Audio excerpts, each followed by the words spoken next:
All right, everybody, welcome to the Iris Marion Young Tribute and Panel. So we're excited to have you join us today to talk about the life and contributions of Iris Marion Young. As many of you, I'm sure, know, her contributions to sport philosophy have been very influential to those of us, especially feminist sport philosophers, and her writing, Throwing Like a Girl. Her work is influential in many ways. She was a very prominent philosopher, wrote many books, including things like The Justice and the Politics of Difference, Responsibility for Justice, and among many other articles and books and edited collections. So what we're going to do today is have a relatively informal panel. We have 3 people here with us today, 2 from the Department of Philosophy here at Penn State, where Iris Marion Young received her PhD. So we thought it was fitting to have a tribute to her here, where she earned her PhD. Eduardo Mendieta will speak first. He knew her personally, so he can speak from his own experiences with her. And then we have Charlene Weaving, a longtime IAPS member and feminist sport philosopher, who can talk about her contribution to the field.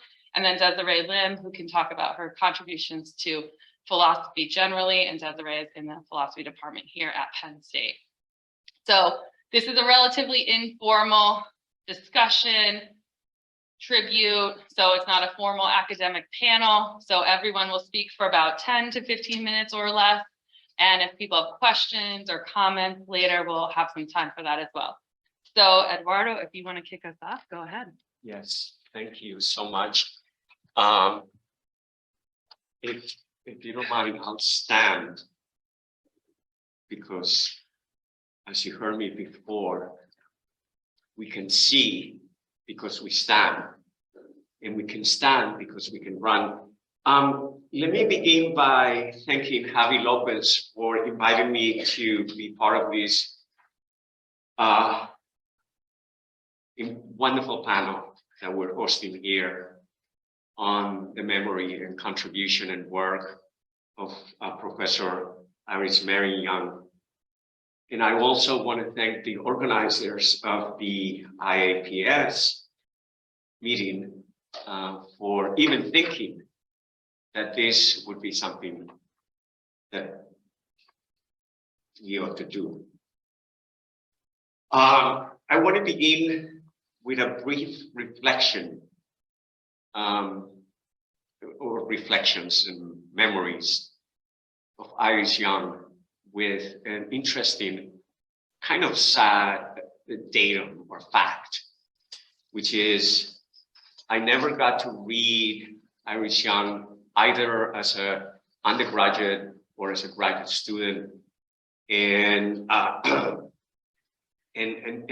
retrospectively, this is very puzzling, because I went to graduate school in one of the foremost programs in what's called continental philosophy and phenomenology. I also went to undergraduate school in a university, Rutgers, that was famous for hosting one of the earliest programs in feminist theory.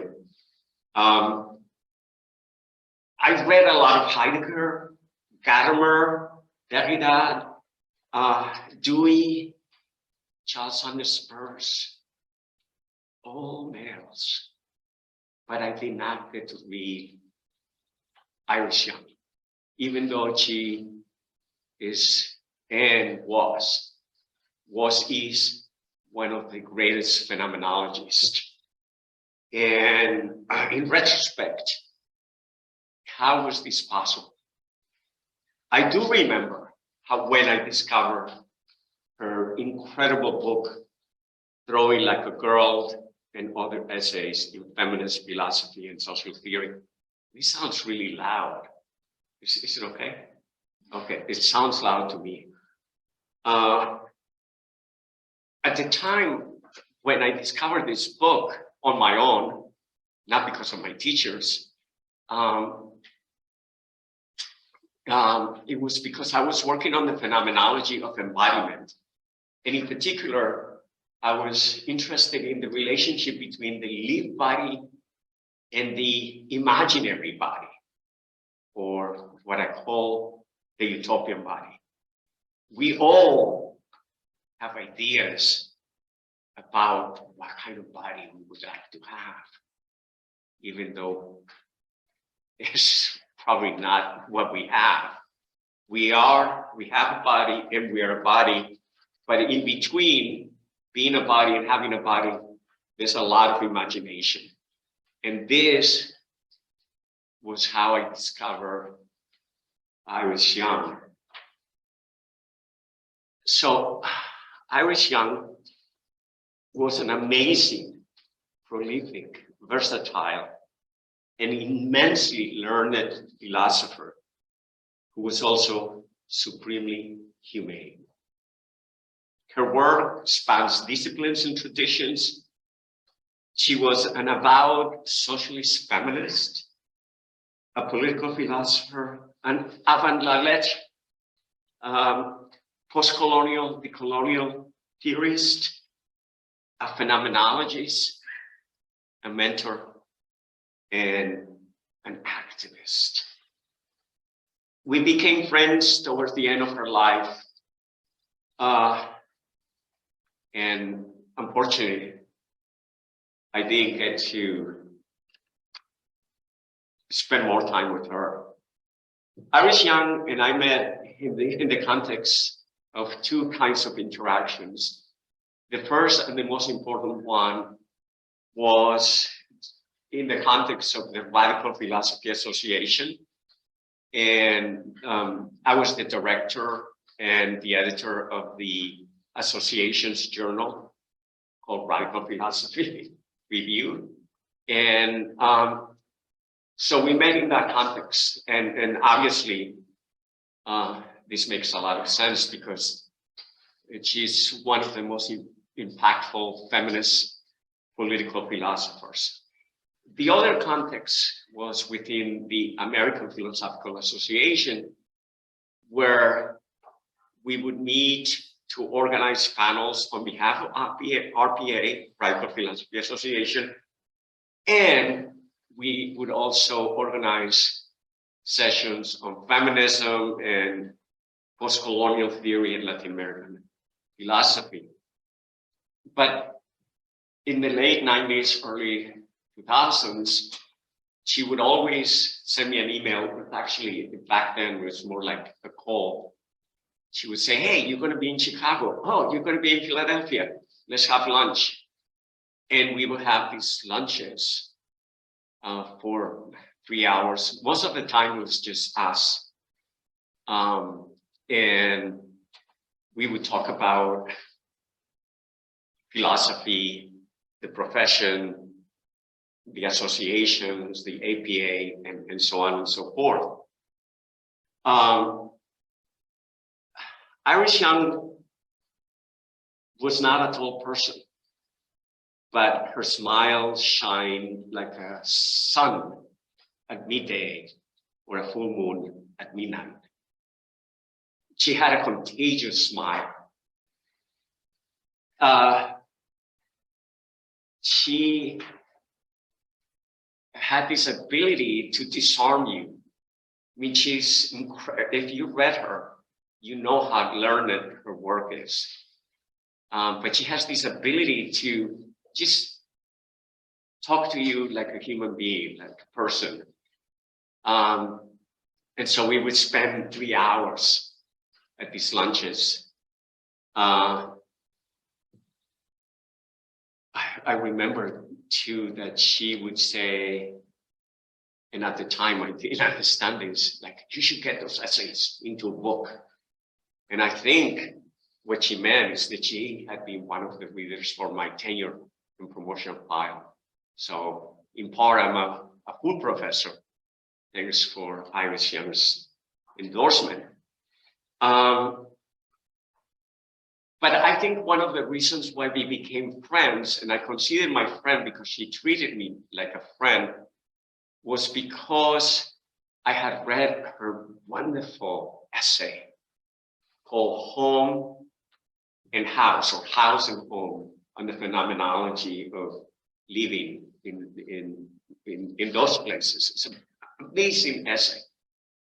And I had read that, and so if you read this essay, or you will read this essay, you'll discover that she moved from New York, Flushing, to New Jersey. And she actually grew up very close to where I grew up. And so we connected as New Jerseyites, or Central New Jerseyites or something. I don't know what the name is.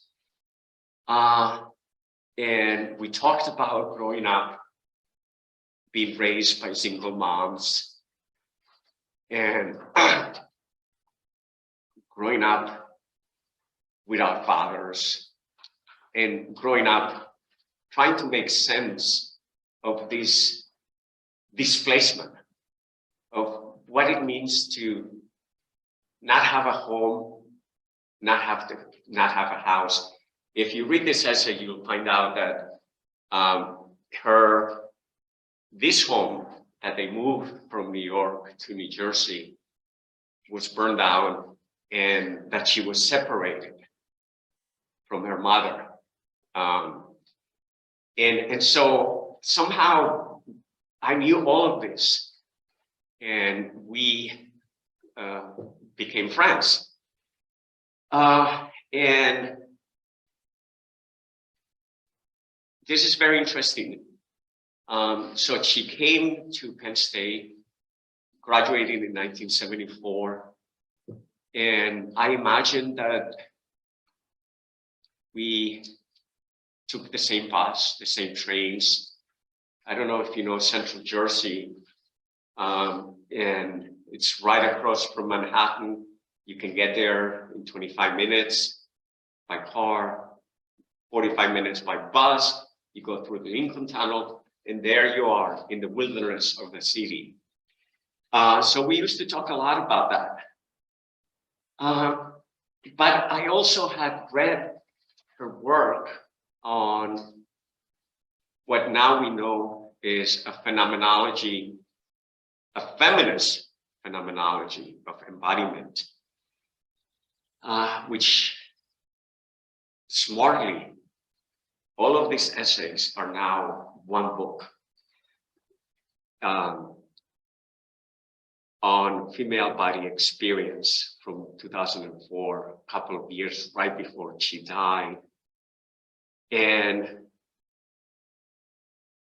to me, that's some of the most amazing phenomenological work, and also the history of philosophy. So she moves swiftly, effortlessly, with great generosity, but also holding her own ground between Heideggerian phenomenology, Merleau-Ponty, Irigaray, and so on and so forth. But I read a couple of years ago, I think this is a classic essay, Does Dasein Get Pregnant? It's a great essay. I forget the name of the author. Perhaps one of my colleagues can recall this. Great essay. But even before we could ask, does Dasein get pregnant? Iris Young taught me to think about, what she calls breasted existence. So we knew each other in the late 90s, early 2000s, but towards the early 2000s, our meetings became more frequently because at the time, as you know, she had moved to the University of Chicago, and she wanted to organize a major event with Enrique Dussel. And so she said, I need to pick your brains. And so we got over several lunches, and And she would say, "Oh, who's this guy? Why is he important? What is his place in Latin American philosophy? Why should we read him? What is this thing, philosophy of liberation?" And so we spent a lot of time talking about that. I actually was quite shocked. I must have been in California at that point, and one of her students called me and said, "Did you know that Iris Young passed away?" And I said, "What? I just had lunch with her a year ago." As you know, she died of cancer, as did her father. And so I can only say that it was one of the most honoring experience to have been her friend and have learned so much that my teachers didn't teach me. Thank you.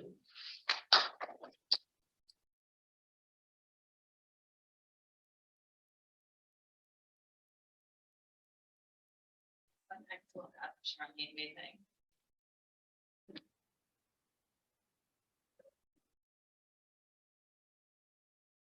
Thank you. I'm going to.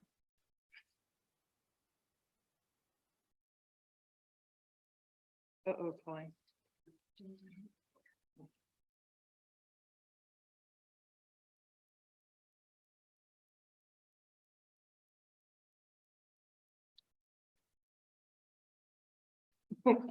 Thank you. I'm going to be much more brief, and Javi and Colleen are aware of that. I was really thrilled when they reached out and asked if I would say a few words.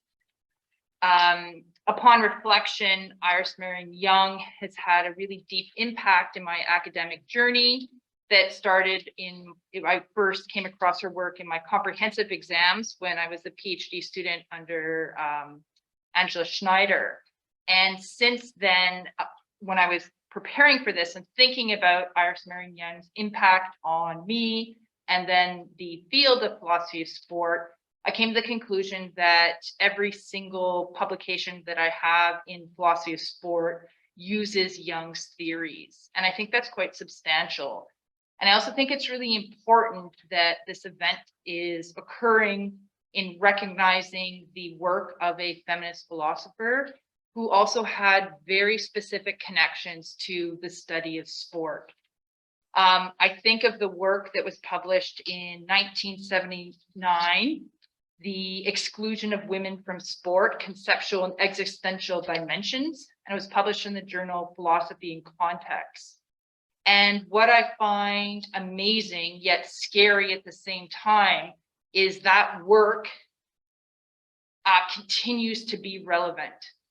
And what I mean by scary is that there's been advancements for women in sport, yet at the same time, there continues to be many challenges.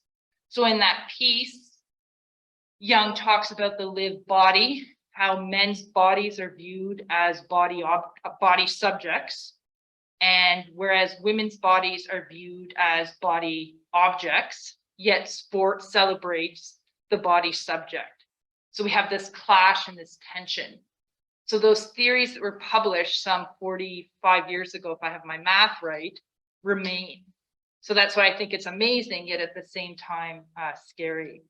The text that Eduardo mentioned multiple times, this one is, it's become my baby. I found that a lot of the arguments, even though not specific to sport, the conceptual dimensions one was, and of course, throwing like a girl that Colleen referred to, but others like breasted experience, pregnant embodiment, menstruation meditations, all have connections to sport. I just think it's really important to understand the impact and the legend that Young has left for us in the area, in the discipline. And I thought it would be fitting to just, I could have pulled for me, 1,000 quotes, but I thought I'd just read one passage from Throwing Like a Girl. Women in sexist society are physically handicapped insofar as we learn to live out existence in accordance with the definition that patriarchal culture assigns to us. We are physically inhibited, confined, positioned, and objectified. As lived bodies, we are not open and unambiguous transcendences that move out to master a world that belongs to us, a world constituted by our own intentions and projections. So I'll just end with that and say that I think it's important that we continue to celebrate Young's work and to realize the impact that Young has had in advancing feminist analysis of women athletes and women's sport and gender in sport as a whole. Thank you.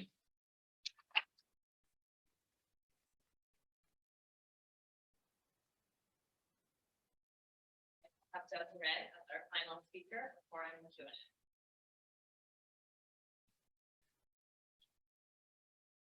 So thank you very much for the invitation to speak and also for being here to celebrate the amazing Iris Marion Young.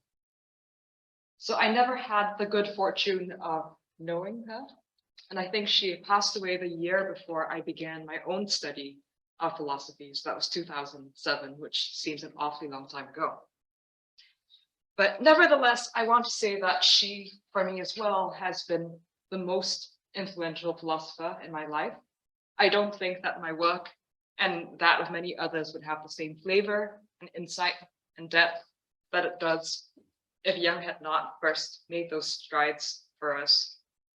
And so I'll say a bit more about my relation to her insofar as it can be called a relation at all. I'll say a bit more about her biography, and I'll end by connecting her work on sport to her work on politics, which is my field. So what I think drew me the most to Iris Young's work was how, unlike many of the other philosophers I read, she had a tremendous emphasis on combining theory with practice. So she wasn't just there writing philosophy essays, she was also out protesting in the streets. And so I think what really underlies her work as a whole, despite how diverse its subjects may be, is her interest in lived experience and concrete political realities that we have to contend with and simply can't abstract away from. And so I think that if you look closely at her work and see what the subject matter is, there are these overlapping or overarching themes between her political thought as well as her work on the topic of sport and physical embodiment. And I think we can look at this from both a theoretical but also biographical point of view. So now for my relation to Iris Young, other than being an ardent fan, I wrote a biography, a very brief biography of her life and her work in a book called The Philosopher Queens, which is a pretty cute book and a very good gift and actually really enjoyable to read if you come across it. So it's called Philosopher Queens, and it celebrates the life of quite a number of women philosophers whose work would otherwise fly under the radar. And my chapter was on Iris Young and her life. So when I talk about biography here, I want to connect her work to an essay that she wrote called House and Home, Feminist Variations on a Theme. So I think this might be a different essay from the one that you mentioned, Eduardo. It's the same. That's the same one. Okay, so she's got this analysis of the home as a source of oppression for women because they have to focus on tasks relating to life maintenance. So things like cooking, cleaning, caring, instead of focusing on their own life projects the way that men can do. And it's very difficult, I think, as someone who's trying to write a biography, to not connect this with her candid recounting of her own childhood difficulties. And this involves her mother being thrown in prison twice for child neglect, the primary evidence of neglect not being actual neglect to the children, but being drinking and a messy house.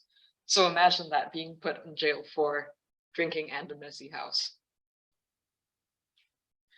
And so while Jung's life was difficult and very, very much unlike that of many philosophers who enjoyed relatively privileged upbringings, my theory anyway, and feel free to disagree with me if you knew her personally, or just disagree full stop, is that her lived experience had very much to do with how she thought about the world and how she responded to analytic political thought. And so here I turn to Justice and the Politics of Difference, a canonical book that Colleen mentioned earlier that has heavily influenced my own thinking and that of many others about political philosophy. And in particular, one major idea that shaped my writing on the ethics of immigration is Jung's critique of what she calls the distributive paradigm. So by this, Jung means a paradigm under which philosophers are preoccupied with the just distributions of goods, whether they are resources or opportunities. So if we want to figure out what justice is, we need to find out the right way in which things are distributed or handed out to people. But Jung points out in the book that it's not what we have and what shape the distribution has per se, but how we are treated that matters to us.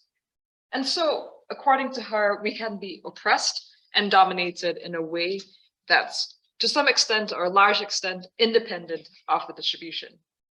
So if we go back and look at her mother, for example, given a society which could put women in jail for not having a clean home, in some sense, it does not really matter how much you have, right? What matters is the rule that you can put in jail for something as ridiculous and absurd as that. And so I'll now talk a little bit about the concepts of oppression and domination and how they're useful for both my area and the philosophy of sport. So for Jung, as you might already know, oppression is characterized by institutional constraints on self-development. So that is when we're subject to social conditions that prevent us from learning or using satisfying or expansive skills in socially recognized settings. And if we look at Jung's contributions to the philosophy of sport, which has been discussed earlier, we can see that these skills also include the ability to do sport and participate in it, and live within social conditions where one's body is seen as a subject rather than an object. And so, as we know in Throwing Like a Girl, it's objectification that Jung identifies as most harmful to women's embodiment. So due to the social conditions that girls grow up in at a very young age, they experience their bodies as weak, fragile, and passive, rather than strong, active, and agential, or sportive. And so while I won't go very much into domination at this time, I want to wrap up by meditating a bit on that concept. So for Jung, in contrast to oppression, domination is the institutional constraint on self-determination. So on one hand, you might have oppression where you're prevented from learning or using key skills. On the other hand, we might also face institutional constraints on who we want to be, what we want to do, stuff like that. And so Jung believes that we live within structures of domination if other people have the asymmetrical power to determine the conditions of our actions. And so if I want to mention my own work very briefly, it seems broadly true, and I write about this, that US immigration policy does dominate many immigrants to the US. The movement of migrants is unilaterally determined by the power of receiving states, and migrants themselves have no say in the matter. And similarly, under conditions of patriarchy, women athletes may be dominated by sport-related institutions insofar as they are excluded from participation and have no say. We may also apply the concern about domination to the exclusion of transgender people from particular sports. And so here I have in mind the debate about whether transgender women should be allowed to participate in women's sports. Often, trans athletes run up against the deeply entrenched belief that there is some inherent advantage they have due to physical appearance, sex variations, or transgender status alone, and are therefore excluded on that or face exclusion on that basis. So think, for example, of the controversy around Leah Thomas's participation in women's swimming competition. So Thomas has been quoted as saying that swimming is a sport she loves as her authentic self, right? It's something she wants to do to be her real self. And it seems like attempts to prevent her from participating in swimming championships would also constitute a kind of domination that is an institutional constraint on her self-determination. So in this very brief talk, I hope I've done some work to show you how exciting Young's work is, how sad I am to not have met her, and how it has so much to give people who work in a large variety of fields. So thank you very much.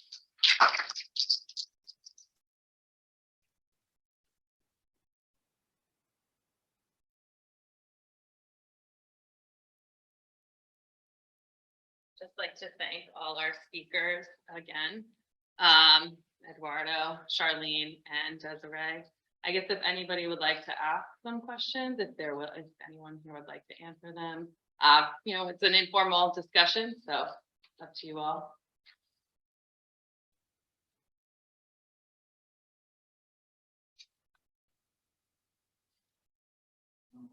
Or we can party, whatever you want. Thank you very much for this overview of our work.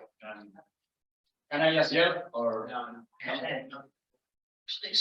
Oh, You have to use the mic.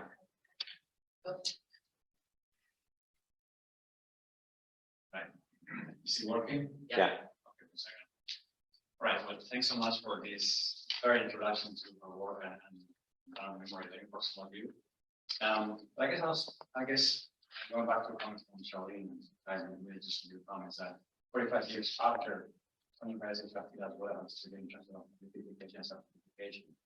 And I'm thinking in terms of now maybe these moments in mass media, particularly things like Instagram and so on, it seems to amplify even more, the men and women's images. So it seems to me that we're going in the wrong direction, maybe.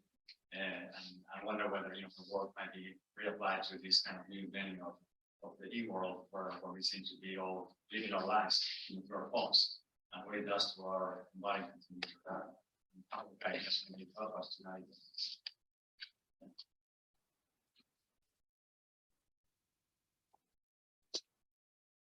Yes, I can definitely be applied to social media and pressures on particularly women athletes and how they portray themselves. I think of a passage, trying to think if it's showing like a girl or an exclusion of sport one, where Young talks about the discipline practice of having to, referring to Butler's work in terms of pruning, making oneself look the ideal. So that was written 40 years ago, and that continues, and it's just more amplified, more pressure, more accessible.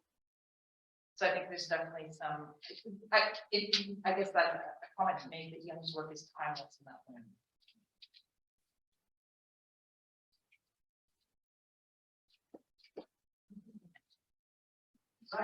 You gotta talk into the microphone, John.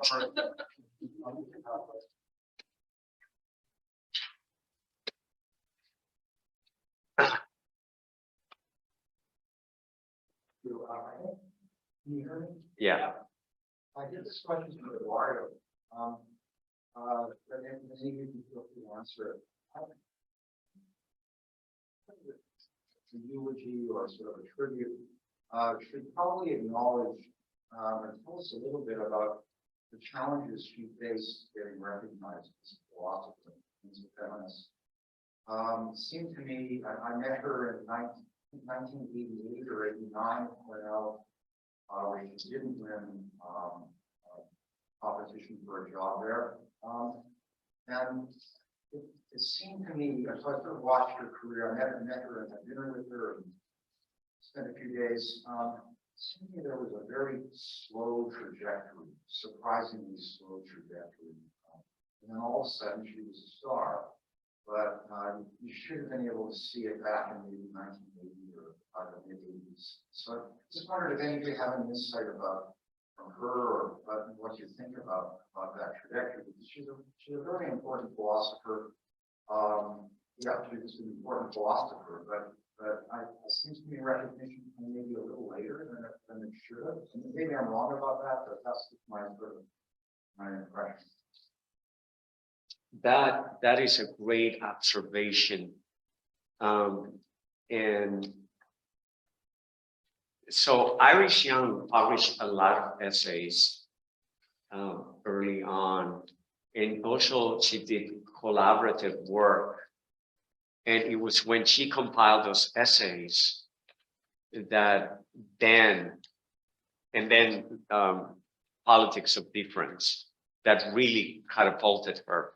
But she had been writing for 25 years, these incredible pioneering essays.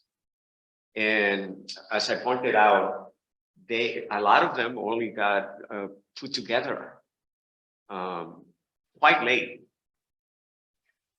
There's also, I think this had to do with the fact that Iris Young was a self-identified socialist feminist. And in the 80s, 90s, the Reagan and Bush years, that was not a way to present yourself. She also was within a position between the postmodern feminists, the deconstructionists, the Judith Butlers, let's call them, and the normative Kantian philosophers like Sheila Ben Abed. So she was caught in between. She's more like Susan Moller-Hocken, and someone who's deeply grounded in the history of philosophy, but also not trained to take these extreme positions. And so I think that people just didn't understand where she stood because she wanted to create her own path. And so you're absolutely right that it took a while for us to recognize what a brilliant mind she was, and the originality of her work.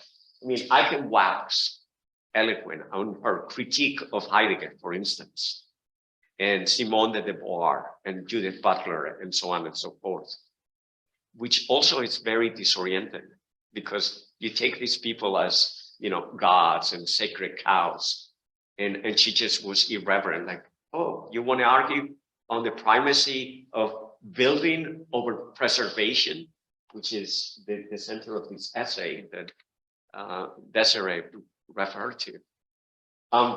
With respect to the question, she wrote a fantastic essay. Women get their clothing if they can keep it.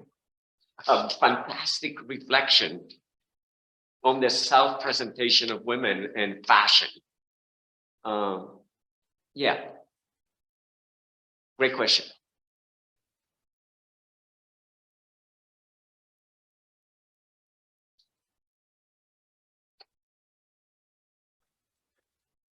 Just a very brief comment. Scott was talking about the early days, a lot of these sport groups are getting together, and that one of the first times it was posted in London, Ontario, Canada was Earl Bigler. It was Earl Bigler that gave that paper by Iris Young, throwing like a girl in 1980 in a third year undergraduate class. So her connection to philosophy of sport, and philosophers of sport, was very early. And so it really is something, as Charlene has pointed out, has a long history in many of our lives and research.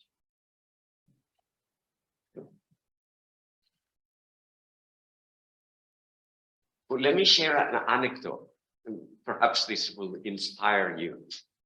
So, because I had read all of Iris Young's feminist phenomenology, when I became a father and then I volunteered to coach the women's basketball team. It's true. I was guided by Iris Young and her phenomenological descriptions of what it means to be a female body, and which is constructed. And so one of the things I did was trying to implement her lessons. Project your body, hold your body, project it, the distinction between immanence and transcendence, and owning not just your body, but your space. And I tried to implement that. And I was just like, wow. Anyway, my team won some games, but not the season. So it's me again. Question for Désirée, but you can also jump in if you want. I guess you started your short presentation mentioning how she was not a theoretical and practical philosopher who was willing to actually make a difference. So I'm wondering in relation to her diagnosis of, for example, like you said, low oppression by domination and so on, what kind of resources could we find in her that are not simply theoretical analysis, but also practical how to, as it were. I'm thinking in particular in terms of teaching students in the context of, well, how can I present Iris Young in a way that's not simply an abstract philosopher who talks about A, B, and C, but something that might actually connect them with them as far as molecules. So, thank you.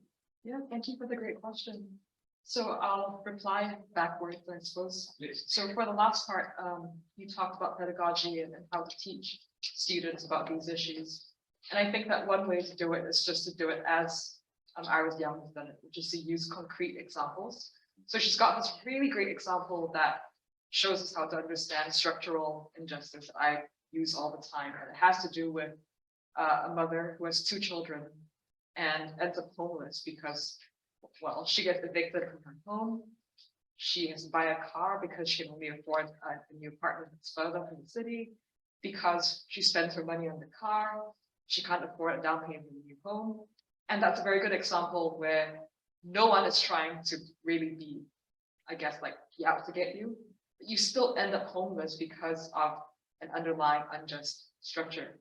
And I think that it'd be really hard to understand this concept if we didn't have this concrete case to hold on to. So I think both with regards to her work, but also teaching more broadly, I think it's good to use material examples.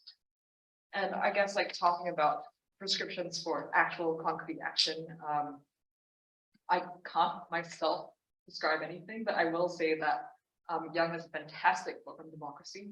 I think it's a book right after Justice and Politics of Difference.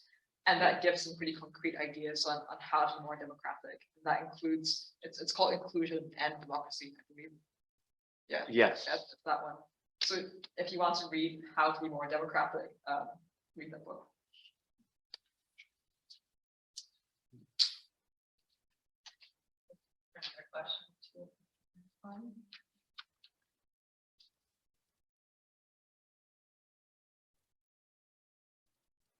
So I have one.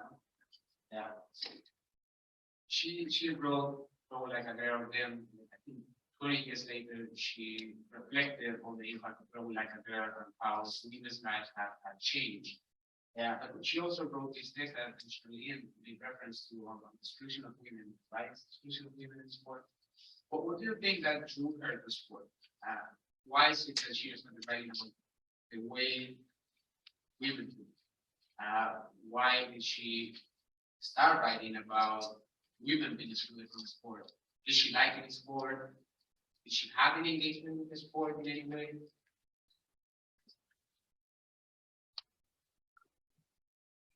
Well,